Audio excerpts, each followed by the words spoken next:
Israel's resumption of settlement building has put the nascent peace talks with Palestinians in jeopardy. Mahmoud Abbas is now consulting with his Arab allies before deciding whether to quit the talks. But what other options are available to him now, and how much support can he expect to receive? This is Inside Story.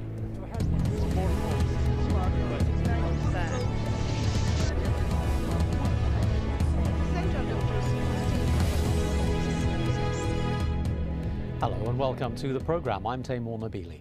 Settlement building in the West Bank is once again underway after the Israeli government allowed the 10-month moratorium on expansion to expire.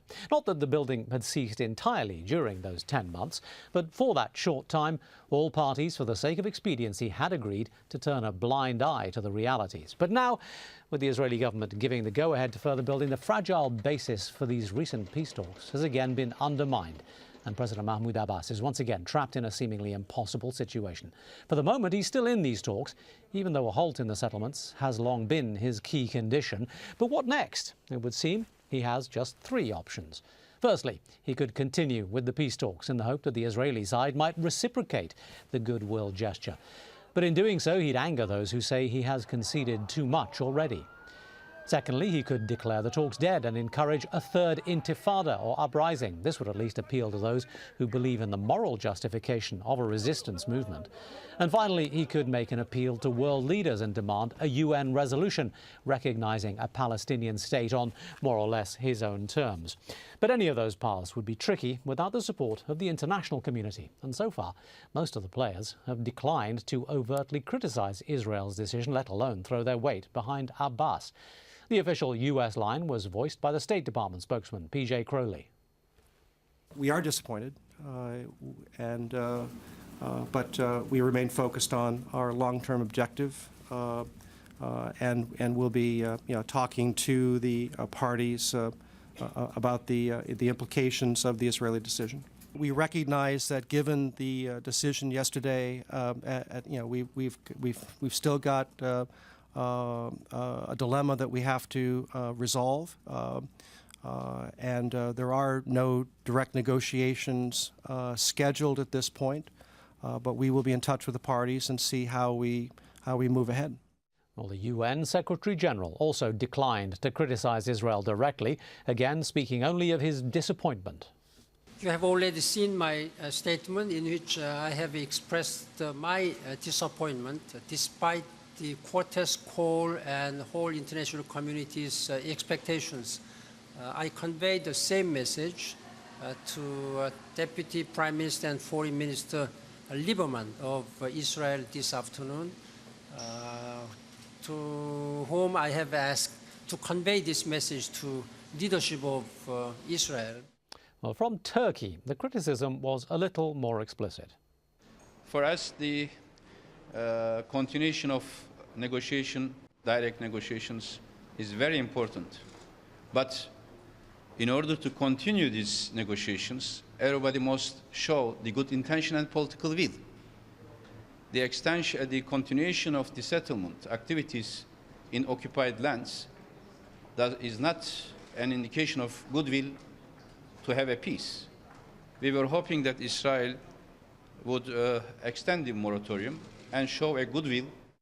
And in France, President Sarkozy expressed his anger that Europe's not been allowed to play a greater role, and he worried about the potential impact that any renewed conflict would have on Europe. L'Europe, premier donateur en faveur des Palestiniens. Europe is the first donor to the Palestinians, and it has been affected by the Middle East conflict. Therefore, it must participate from now on in the political process over there, because it's Europe which is going to bear the consequences of the absence of peace in that region at the hands of the extremists.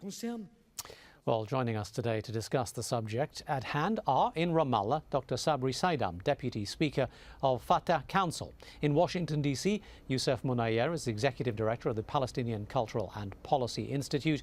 Also in Washington, D.C., Phyllis Bennis, a Fellow at the Institute for Policy Studies and the author of Ending the Iraq War. Phyllis Bennis, let me begin with you, if I might, for a broad picture start to the conversation.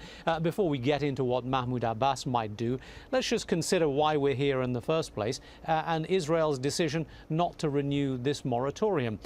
a lot of people are suggesting that perhaps this actually isn't anything about the Palestinian side. This is just Benjamin Netanyahu cementing his mastery over President Obama. Well, I'm not sure that I would use the term mastery, but I think what is clear is that the U.S. is the key player at the moment. As long as the U.S. makes clear, as it has so far to Prime Minister Netanyahu, that there will be no consequences, that there is no accountability for what the U.S. itself has identified as an illegal act, which is the building of settlements. Back in 1978, the State Department issued a legal finding that settlement construction in the occupied territories was a violation of international law. To my understanding, that's never been reversed. So that is the U.S. position. But there is no consequence for that illegality. And as long as there is no consequence, as long as the U.S. does not say to the Israeli government, if you continue to violate international law, you continue to violate our understanding of what you must do and your own understanding signed in various declarations, then there will be consequences. We might start by saying that the $30 billion of military aid will be cut. We might say we will no longer protect Israel from being held accountable in the International Court of Justice. We might say that we will no longer prevent let me stop you there, Israel's because the accountability. essential point here is, I mean, you might not want to call it mastery, but the fact here is that none of these conditions that you suggest that the U.S. should adopt are going to be adopted, because President Obama, from the moment where he demanded a settlement freeze to the moment where he suddenly changed his language and said, well, let's just pause it for a while, was a matter of months. I mean, this stuff is not going to happen, and Netanyahu has demonstrated at every stage of the game that he is in control of this negotiation. Let's go to Sabri Saidam in Ramallah and ask your opinion. Given this reality, Mr. Saidam, why is Mahmoud Abbas still in these talks? Well, I don't believe he is still believing that there is a live in the talk, or there's a live in the discussion with Israel. It's obvious that Israel had made up its mind. It has allowed the interest and the greed of the settlers to prevail. It has allowed its interest and territorial appetite to exceed and supersede the interest of the international community to see an end to the Arab-Israeli conflict. So Abu Mazen will, after the meetings with the Palestinian leadership, that of the PLO that's handling the file, that of FATAH, and that of the Arab League, the follow-up committee specifically, will take the final decision to withdraw. At least this is the statement that he has made before the General Assembly, in which he said that there is no way... Sorry to interrupt you, but why is he not making that statement now? I mean, he's not meeting with the Arab League until October the 4th, which is still a week away. The question is going to hang in the air, and the settlements are being built even as we speak. Why isn't he not making the decision straight away? Well, I suggest that we don't rush. He's coming back today. There will be meetings later on. There will be meetings tomorrow. And after that, there will be a statement made by the Palestinian leadership. So I would say that the general mood is in the direction of boycotting and stopping these talks, especially the fact that there was a decision based on the fact that if Israel decides to continue with the confiscation of land and settlement construction, then the talks will definitely cease. Youssef Monayer, is Mahmoud Abbas playing this correctly? Well, I think it's rather troubling from a Palestinian perspective that we have seen successive statements over the past several months by the Palestinian President Mahmoud Abbas that can easily be interpreted as backtracking away from rather solid statements that he's made about the positions he would take on the negotiations if the conditions that we see now, a resumption of settlement expansion, continue. And we've seen that when we move from indirect talks to direct talks, backtracking there. And again, as we approach this moratorium deadline, we heard a rather firm declarations from the president that he would not remain so what should he be doing? In talks. Well, I think this moment, and it's not only him, but I think Palestinians in general and also the broader international community need to consider this as a moment of reckoning about whether or not negotiations, particularly negotiations mediated by the United States, can ever be fruitful, and if they can be fruitful in a short enough period of time to save a two-state solution. I don't think that the answer to that is yes. Look, as the American public is growing increasingly skeptical of Israeli intentions, just yesterday as the moratorium expired, 87 U.S. senators signed a letter to President Obama asking him, instead of pressing Israeli Prime Minister Netanyahu, to pressure Palestinian President Mahmoud Abbas. So clearly the domestic politics here in the United States, regardless to who the president is, are not permitting the United States to play the necessary role of pressuring the Israelis to abide by their obligations. And I think, as Phyllis mentioned, as long as that continues... Sure. I thought you wanted to respond to Mr. Monayer there. You were shaking your head rather vigorously. Sorry. There was just one point in what Yusuf Monayer just said that I really do disagree with. I think that it's a misreading in the administration right now, as well as in Congress, that they are misreading where the American people are. If we look at the polls, if we look at how the discourse has changed on a massive level, it no longer is, if it ever was, but it certainly now is no longer political suicide to talk about real pressure on Israel for implementation of international law. Let me stop you there, because I mean, for a start, we're here to talk about Mahmoud Abbas and not the American public. But while we're on the issue of the American public, there's no difference between those two subjects. What is the relationship between the American public and what comes out of the State Department? The relationship is that much of what the State Department does and much of what this administration is doing overall is based on what I believe to be an outdated understanding of what is possible in U.S. public opinion.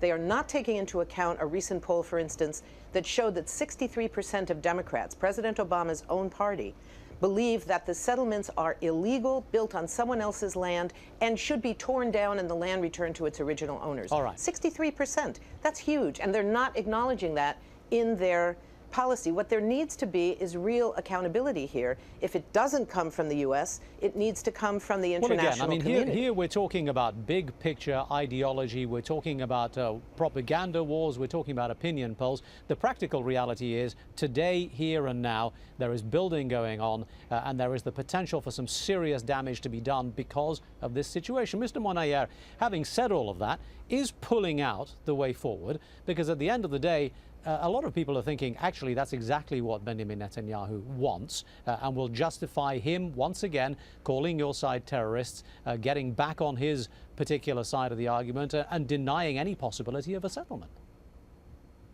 Sure, and I think there is something to be said for that. I think that the fallout for this will certainly be accompanied with, a bunch of questions about who's at fault, and I think the Palestinians have learned their lesson after Camp David about the consequences of that, particularly in the American public sphere. But the reality is that Palestinians are not getting anywhere in the current structure of negotiations mediated by the United States. As these negotiations continue, there's less and less of Palestine for the Palestinians. So one has to look at this very candidly and question whether or not they can continue with the negotiations. And I don't think under these conditions they can, and at the same time faithfully say to their constituency that this is going anywhere. Now, I disagree with, in the introduction to this program, that the alternatives to this are a resumption of violence. I think Palestinians have learned that while there are many people who believe in armed resistance, that the rewards to armed resistance are not nearly as high as the costs. Right. Particularly when you consider the suggestion in the dynamic. introduction wasn't that there should be a return to violence, but clearly it is an option, and clearly it's an option that I think a number of people will probably take up. Mr. Saidam, certainly an option. In Ramallah, let's go to Ramallah. I mean, we've said all of this now, and you've suggested that Mahmoud Abbas will pull out. I mean, he himself has said that there is no option for violence. He himself has said that the only way forward here is through negotiation. But if he pulls out of the negotiation, what is he going to do next? Well, first of all, let's all agree that you cannot negotiate your pizza while it's being eaten. And the actual fact that Israel is not allowing a geography upon which a Palestinian state is to be established. The second fact that we need to consider is the fact that negotiations is not the final destiny of the Palestinian people at large. We have 4 other options that I continually repeat, one of which is to assume and resume and work in the direction of achieving Palestinian unity. That's key to our consensus, that's key to our struggle, and mend the relationship internally and fix our home. Second is to focus on adopting and clearly and outspokenly, I should say, support the non-violent resistance against occupation, especially in areas adjacent to the wall. Third is to focus on supporting the Palestinian economy and putting some energy into supporting education and health. Fourth is to pursue legal action against Israel and to pursue the implementation of reports and several, I would say, decisions taken and reports, one of which is the Goldstone report. In the actual fact, the Palestinian mood is believing that there should be something that needs to happen, that we should not give up, and we should not give up definitely to these settlers' government that seems to be taking the world by its own interest, that seems to take the world by granted, and assume that the Congress will always come to its rescue, and the international community will always be diplomatic when it comes to criticizing it. We need to act, and we need to put our hands together as Palestinians to push forward. Well, these are very rational thoughts, Mr. Saidam, but again, I have to ask you, these are long-term nation-building, institution-enforcing ideas, aren't they? These are not actual answer to my question of what is he going to do the day he walks away from these talks. Surely what he needs to do is lay down a strategy to stop the settlement building, because every single day the facts on the ground become entrenched. Well, let me tell you that Abu Mazen himself, when he went to the negotiations, he was the least enthusiastic person maybe in Palestine. The only reason he went to talks because the American administration, based on the Cairo speech of the Obama new administration, had introduced a new school of ethics upon which Obama believed in the two-state solution, believed in the need to free settlements on the basis that Palestinians need the land to establish their state on. Now, having gone into the negotiations, it's obvious to the international community that Israel will not give in and will not give way. And in that case, I think it is the question to be put to the international community and not to Abbas whether these talks should continue or whether Israel will ever abide by the will of the international community. Phyllis Bennis, let me put the same question to you. I mean, the Israeli strategy for decades now is establish the facts on the ground. Reversing them will prove impossible. Isn't this exactly what he's doing, and doesn't delay just strengthen the Israeli hand? Yes, that is what they are trying to do. But I think what we are losing sight of here is that the international aspect of this is no longer just some ideological, long-term, nation-building issue. This is the here and now. Israel is losing the war of legitimacy. This is the term that the UN Special Envoy, Special Rapporteur for Human Rights in the Occupied Territories has used to indicate the impact of these massive continuing human rights violations and how they are viewed around the world. The Israeli assault on Gaza, the attack on the flotilla, these things have seriously undermined Israel's legitimacy in the eyes of the world, not as a state that exists and people that exist with rights of their own, but as a legitimate actor in these international arenas. And what we're seeing is that the international pressure, particularly the campaign of what's known as BDS, boycott, divestment, and sanctions, that has come out of the Palestinian civil society call of 2005, is having an enormous impact. Not yet a huge impact economically, but a huge impact on academics, on artists, in all the ways that Israelis like to think of themselves. This is having a huge impact, more so than talks that are based not on international law, but on accepting as legitimate the vast disparity of power between the occupied power and an occupied population. All this may well be true, but Youssef Monayer, does this not need to translate into government action in order to yield a final result? And do you see any evidence that the governments who play the crucial role here are responding to this international change of opinion that Phyllis is talking about? Well, I certainly don't think that they're responding to it as much as they need to yet. And of course, governments, as you know, are often the last to change when there is upheaval on the popular level. And I think eventually that will be the case. The question is how far down the line it will be. Look, Phyllis is absolutely right. As long as the Palestinians enter into negotiations, into this boxing ring where the Israelis are dominant in everything that they control and have the Americans in their corner, they're going to continue to lose. They need to take this this conflict and the resolution of this conflict into an arena where they can strategically perform better. International law is on their side. International sympathy is on their side. And as as Phyllis mentioned, the past few years have shown that the actions of the Israeli government in the occupied territories, with the bombing of Gaza, with the attack on the flotilla, have really garnered nothing but disgust from the international community. So it really baffles me why Palestinian negotiators and leadership continue to enter into arenas where they're always dominated by Israel and the United States. Having said and that, have then, not are you suggesting that Yeah. perhaps Mahmoud Abbas is not the right man to be in the leadership position right now? You know, that's a question for the Palestinian people to determine, and obviously you need the proper representative institutions to allow those kinds of decisions to be made. And I think that, the Palestinian people, we often characterize them as the occupied population of the West Bank and Gaza, and there's division there. But the Palestinian people are also Palestinians living inside of Israel in the refugee camps and so on. So the question that you raise about legitimacy and representation is a very critical and important one that needs to be part of the answer as we move forward Sabri, with this Saidam, conflict. how do you see the future makeup of not only FATAH, but of the Palestinian, the broader Palestinian community coming out of this particular situation? Do you see a potential for a change either in leadership or in the way that this whole argument is approached? Well, I would say that the change in leadership is up to the Palestinians. But what I want to say is that at the end of all this, we Mahmoud should Abbas come might out stand united. down, We should mightn't he? focus. You think there's any chance of that?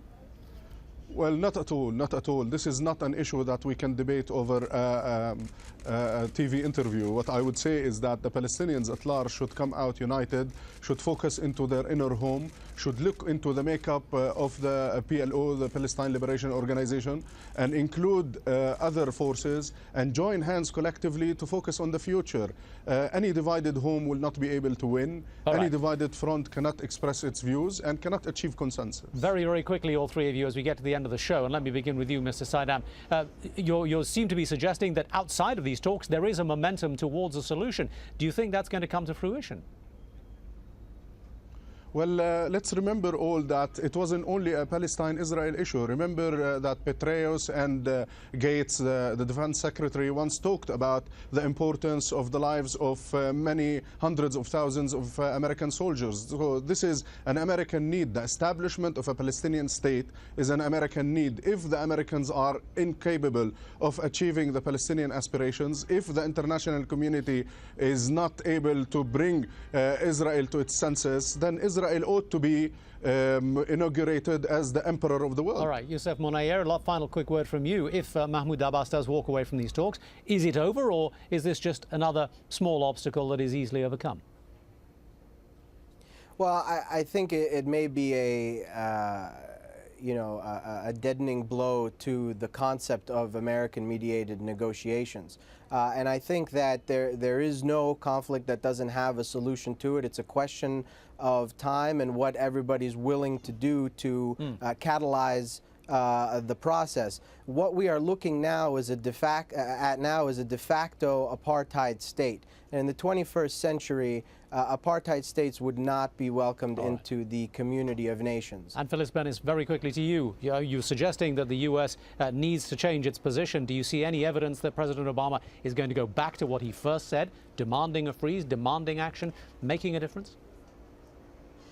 That's up to us in the U.S., and I think that work is underway. No talks that are not based on international law are going to succeed. We need a solution that's based on human rights, and until we have it, that's not going to work. So I think the international campaigns for BDS, the campaigns to use nonviolent economic pressure on Israel, these are having far more impact than the talks as they are today. And there we will have to leave it. Phyllis Bennis in Washington, D.C. Thank you very much. Also in Washington, D.C., Youssef Monayer, and in Ramallah, Dr. Sabri Saidam. Thank you all, and thank you so much for joining us here on this edition of Inside Story. We always welcome your comments and suggestions.